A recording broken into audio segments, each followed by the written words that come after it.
प्यारे विद्यार्थियों, आप सभी को मेरा नमस्कार।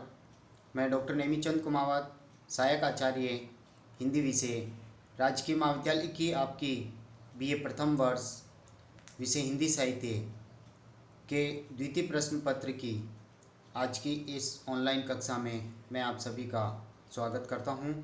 आज मैं आपके समक्ष लेकर के आया हूं राजस्थानी भाषा का संक्षिप्त परिचय, राजस्थानी भाषा की प्रमुख बोलियां और राजस्थानी भाषा की भाषागत भाषा वैज्ञानिक विशेषताओं को आज हम इस पर चर्चा करेंगे।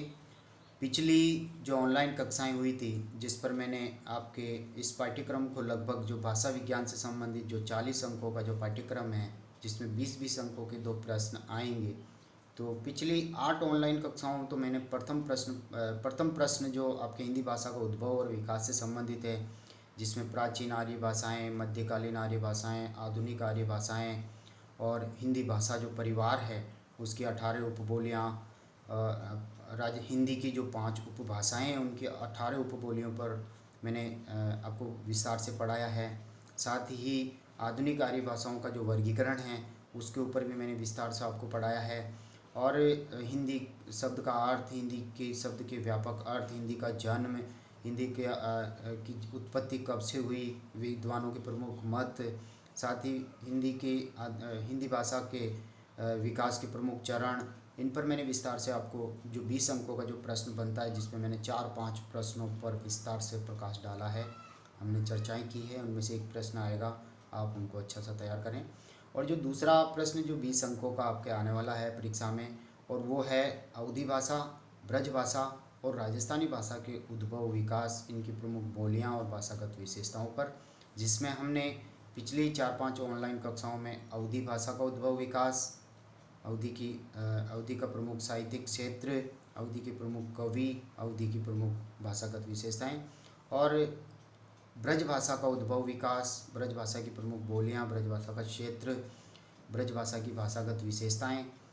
और अब जो अगला जो बिंदु शेष हमारा बच रहा है वो राजस्थानी भाषा है, जिसमें हमने हाल ही की पिछली ऑनलाइन कक्षा में राजस्थानी भाषा का परिचय, इसका क्षेत्र, इसकी खूबियाँ, राजस्थानी भाषा की प्रमुख बोलियाँ, इन सभी पर राजस्थानी भाषा शब्द का प्रयोग सर्वप्रथम डॉक्टर गिरीर सर ने किया, और राजपुताना के लिए सर्वप्रथम राजस्थान जो नाम दिया वो कर्नल टोड जी ने दिया। इस तरह से हमने 2 भाषाएं, मारवाड़ी भाषा और मेवाड़ी भाषा की भाषागत विशेषताएं और इन प्रमुख क्षेत्र पर हमने पिछली ऑनलाइन कक्षा में पढ़ा है। और आज की इस जो ऑनलाइन कक्षा है, इसमें आपका ये राजस्थानी भाषा की जो ये विषय वस्तु है, आज हम इसमें पढ़ा करके आपको इस विषय को पूर्ण करेंगे। तो आपके 40 अंकों के जो 2 प्रश्न, 20-20 अंकों के 2 प्रश्न, वो आज की इस ऑनलाइन कक्षा के साथ में ये पाठ्यक्रम 40% पाठ्यक्रम आज पूर्ण हो जाएगा। सितंबर महीने तक का जो दिया हुआ पाठ्यक्रम इस द्वितीय प्रश्न पत्र का, वो आज की इस ऑनलाइन कक्षा से पूर्ण होगा, और आप इनको अच्छी तरह से तैयार करें। हम PDF नोट्स इनके बना करके आपके व्हाट्सएप ग्रुप में शेयर कर रहे हैं।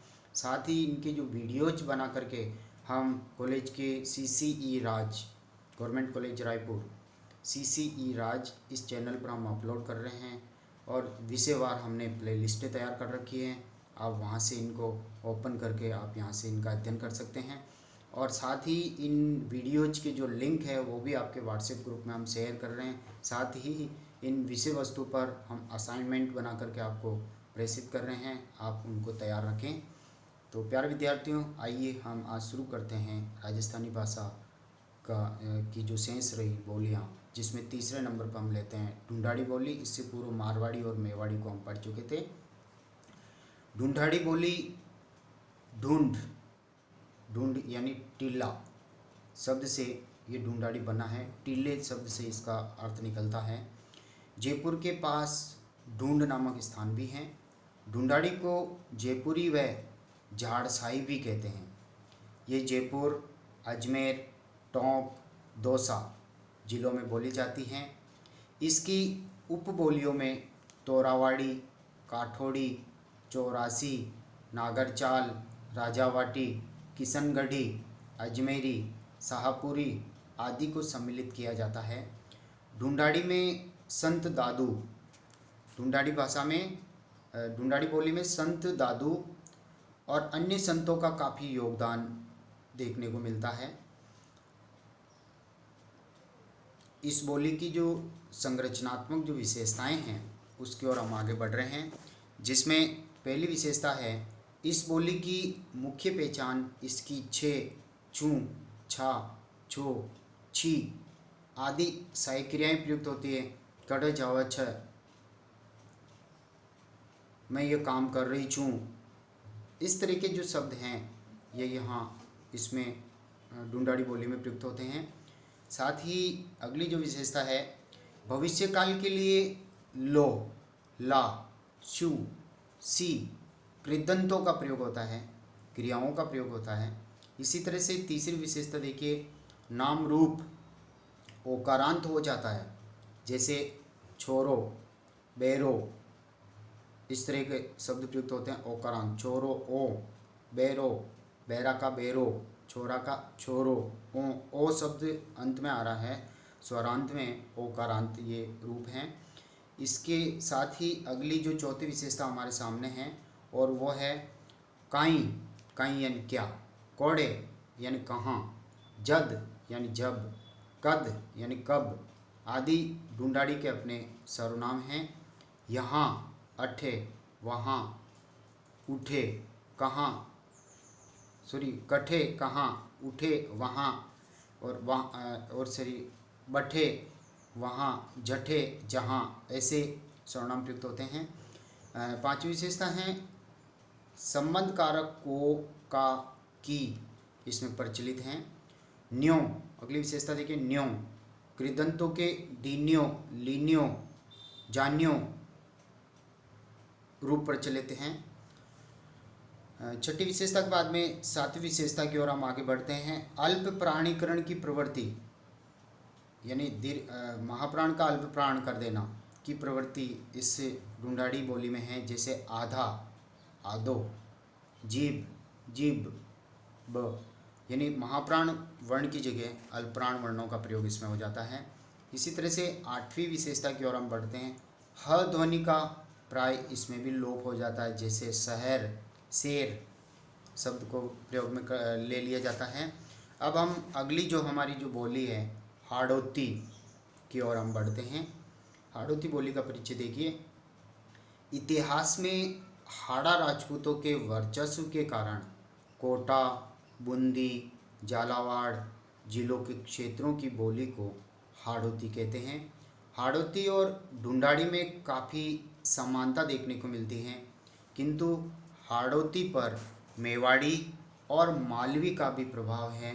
कुछ विद्वान ढूंढाड़ी और हाड़ौती को एक ही बोली मानते हैं, किंतु ढूंढाड़ी से भिन्नता के कारण इसे अलग बोली माना जाना चाहिए। अब हम अगली जो बोली है राजस्थानी की वो है मेवाती बोली की ओर हम आगे बढ़ रहे हैं। हरियाणा व उत्तर प्रदेश से लगता हुआ जो राजस्थान का जो मेवात क्षेत्र है उसमें ये मेवाती बोली जाती है। मेवाती मेवात क्षेत्र की बोली है। ये पश्चिमी हिंदी व राजस्थानी के बीच सेतु के रूप में कार्य करती है, समन्वय बनाती है, संबंध जोड़ती है, जोड़ रही है। राठी, महेड़ा और कठेर इसकी तीन उपबोलियाँ हैं। अहिरवाटी बोली को भी मेवाती की ही एक बोली माना गया है। वस्तुतः अहिरवाटी, बांगरू और मेवाती के बीच की बोली यह है। मेवाती बोली अलवर, भरतपुर के उत्तर दक्षिण तथा गुड़गांव के दक्षिण में बोली जाती है। मेवाती की हम विशेषताओं की ओर बढ़ रहे हैं। देखिए मेवाती बोली की विशेषताएं। पहली विशेषता है मेवाती में ने परसर का प्रयोग मिलता है कर्म संप्रदाय में। और दूसरी विशेषता अपादान परसर के तई का प्रयोग मिलता है सर्वनाम, जैसे तुम, तम, मैं, हम, इसको, उसको, ऐको, बेको इस तरह के शब्द प्रयुक्त होते हैं। और महाप्राण ध्वनि जो है वो है में बदल जाती है। और अगली जो चौथी विशेषता है देखिए, भूतकाल में हा, हो, ही सहायक क्रियाओं का पर्याय विशेष प्रयोग इसमें किया जाता है। और भविष्य काल में गो का प्रयोग, जैसे चलूँगो, चलेंगो, ओकारांत गयों, आयों, इस तरह के रूप, कृदंत रूप इनमें मेवाती बोली में मिलते हैं। अगली जो छठी बोली हमारे सामने है वो है वागड़ी बोली। और वागड़ी बोली की विशेषता देखिए, यह राजस्थान के डूंगरपुर और बांसवाड़ा में बोली जाती है। इस क्षेत्र को वांगड़ कहते हैं, इसलिए ये बोली वागड़ी कहलाई। ये बोली गुजरात के बहुत समीप है। इसकी जो विशेषताएं हैं उसकी ओर हम आगे बढ़ रहे हैं और उन विशेषताओं में हमारे सामने हैं। देखिए, वागड़ी में च और छ का उच्चारण प्राय स हो जाता है। और दूसरी विशेषता देखिए, और से का उच्चारण ह के रूप में किया जाता है। और तीसरी विशेषता है भूतकालिक क्रिया के रूप में हतो यानी था का प्रयोग प्राय इसमें किया जाता है। वागड़ी के बाद में हम आगे बढ़ते हैं, सातवीं बोली हमारे सामने है और वो है मालवी बोली। मालवी बोली मध्य प्रदेश के मालवा क्षेत्र में मालवी बोली जाती हैं। इंदौर, भोपाल, भोजावाड़, रतलाम और मेवाड़ के कुछ भाग में ये बोली जाती हैं। निमाड़ी, रतलामी, सोंदवाड़ी आदि मालवी की उपबोलियां हैं। प्यारे विद्यार्थियों, मालवी की जो विशेषताएं हैं उसकी ओर हम आगे बढ़ते हैं। देखिए, ऐ और औ जो दो संयुक्त स्वर हैं का उच्चारण ए और ओ होता है। जैसे चैन को चैन बोलते हैं, सो, पैसा, पैसा, ऐसा, ऐसा। इस तरह के उच्चारण जो है मालवी बोली में होते हैं। इसी विशेषता के साथ अगली जो विशेषता है, मध्य व अंत में ड़ का उच्चारण ड होता है। और तीसरी विशेषता देखिए, ह के स्थान पर य और व ध्वनि मिलती है। जैसे मोहन, मोयन, लुहार, लुवार, इस तरह के शब्द प्रयुक्त होते हैं। और चौथी जो विशेषता अंतिम वो है सहायक क्रिया के, क्रिया लिखा हुआ, इसको क्रिया कर दें। सहायक क्रिया के भूतकालिक रूप था, थे, थी, हैं। प्यारे विद्यार्थियों, आज की इस ऑनलाइन कक्षा के साथ ही आपका ये भाषा विज्ञान से जुड़ा हुआ जो पाठ्यक्रम है, इस आपके इस बीए प्रथम वर्ष के हिंदी साहित्य के इस द्वितीय प्रश्न पत्र में आज उसको हमने पूर्ण कर लिया है। अब आप जो ये आपके सामने जो ये 3 प्रश्न यानी राजस्थानी भाषा, ब्रज भाषा और अवधी भाषा, इन तीनों को आप बहुत अच्छा तैयार कर लें। हमने ये पीडीएफ नोट्स बड़ी मेहनत से तैयार करके आपके सामने जो हमारी व्यक्तिगत संपत्ति जो पढ़ाने की है वो सीधे आपके सामने व्हाट्सएप ग्रुप पर हमने भेज दी हैं। आप इन नोट्स को अच्छी तरह से पढ़ें। पीडीएफ नोट्स ये मॉडल आंसर हैं, किस तरह से उत्तर आपको परीक्षा में लिखना है। इनको बहुत ही अच्छी तरह से आप तैयार करके अच्छे से अच्छे अंक इस भाषा विज्ञान में आप ला सकते हैं। 40 अंकों का जो ये पाठ्यक्रम था, मैंने लगभग 16-17 ऑनलाइन कक्षाओं में इस पाठ्यक्रम को आपको पूर्ण कराया है। और साथ ही आप यूट्यूब चैनल जो कॉलेज का बना हुआ है उस पर जो प्ले लिस्ट बनी हुई है, आज जैसे हिंदी विषय की प्ले लिस्ट है, राजनीति विज्ञान की प्ले लिस्ट है, इतिहास की प्ले लिस्ट हैं, तो इन प्ले लिस्टों को, भूगोल की प्ले लिस्ट हैं, प्ले लिस्ट को क्लिक करते ही आपके उस विषय से संबंधित सारे वीडियोज आपके समक्ष पहुंच जाएंगे। वहां से आप इनका अच्छी तरह से अध्ययन कर सकते हैं। साथ ही व्हाट्सएप ग्रुप में तो हम उन वीडियोज के लिंक भी शेयर कर रहे हैं ताकि आप वहां से भी इनको ओपन करके पढ़ सकते हैं। प्यारे विद्यार्थियों, इस लॉकडाउन पीरियड में ये ऑनलाइन शिक्षा ही अब एक माध्यम शेष रह गया है। आप इनका पूरी तरह से फ़ायदा उठाएं।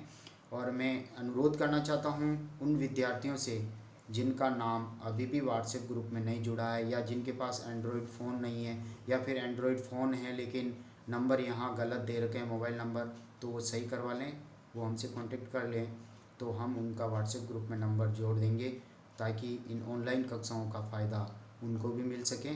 तो प्यारे विद्यार्थियों, अब अगली जो ऑनलाइन कक्षा हमारी होगी वो आपका जो 60 अंकों का जो पाठ्यक्रम शेष रहता है, यानी मैं बार बार बता रहा हूँ कि ये जो द्वितीय प्रश्न पत्र ये 100 अंकों का होगा। इसमें छोटे छोटे प्रश्नों का कोई प्रावधान नहीं है, लघुतरात्मक, अति लघुतरात्मक या बहुविकल्पी प्रश्न नहीं आएंगे। आपके सिर्फ इसमें 5 प्रश्न आते हैं इस प्रश्न पत्र में, द्वितीय प्रश्न पत्र में केवल 5 प्रश्न, 20-20 अंकों के 5 प्रश्न, और 4 या 5 प्रश्नों में उसका आपको आंसर देना है, और शब्द सीमा उसकी 500 शब्द होती है। तो 4 प्रश्नों में आपका वो प्रश्न का जो उत्तर है वो पूर्ण हो जाना चाहिए। तो 20 अंकों का जो एक प्रश्न आता है, इसी तरह से 5 प्रश्न आपके बनेंगे। तो भाषा विज्ञान पर जो 40 अंकों के जो प्रश्न हैं वो केवल 2 ही प्रश्न आएंगे, यानी अथवा में आते हैं, उनमें से एक आपको करना है। और अब जो शेष जो 60 अंकों का जो पाठ्यक्रम है वो हिंदी साहित्य का संक्षिप्त इतिहास से संबंधित है, जिसमें हिंदी साहित्य का काल विभाजन, और जैसे आदिकाल आता है तो आदिकाल की परिस्थितियाँ, आदिकाल का नामकरण जो विवादास्पद रहा है, आदिकाल की प्रमुख प्रवृत्तियाँ और आदिकाल का जो साहित्य हैं, इस तरह के प्रश्न आदिकाल पे बनेंगे। इसी तरह से भक्ति काल की विविध काव्य धाराएँ, उनके प्रमुख कवि और काव्यगत विशेषताएँ। फिर रीतिकाल की काव्य धाराएँ, रीतिकाल का नामकरण, परिस्थितियाँ और रीतिकाल की सामान्य प्रवृत्तियाँ। फिर आधुनिक काल आता है तो भारतेंदु युग, द्विवेदी युग, छायावाद, प्रगतिवाद, प्रयोगवाद। इस तरह का जो ये 60 अंकों का जो पाठ्यक्रम है, जिसमें से 20-20 अंक के 3 प्रश्न आपके मुख्य परीक्षा में आने वाले हैं। तो अगली ऑनलाइन कक्षाओं में हम उस पाठ्यक्रम पर विस्तार से चर्चा करेंगे। आज की इस ऑनलाइन कक्षा को मैं यहीं समाप्त करता हूँ। जय हिंद, जय भारत। Thank you.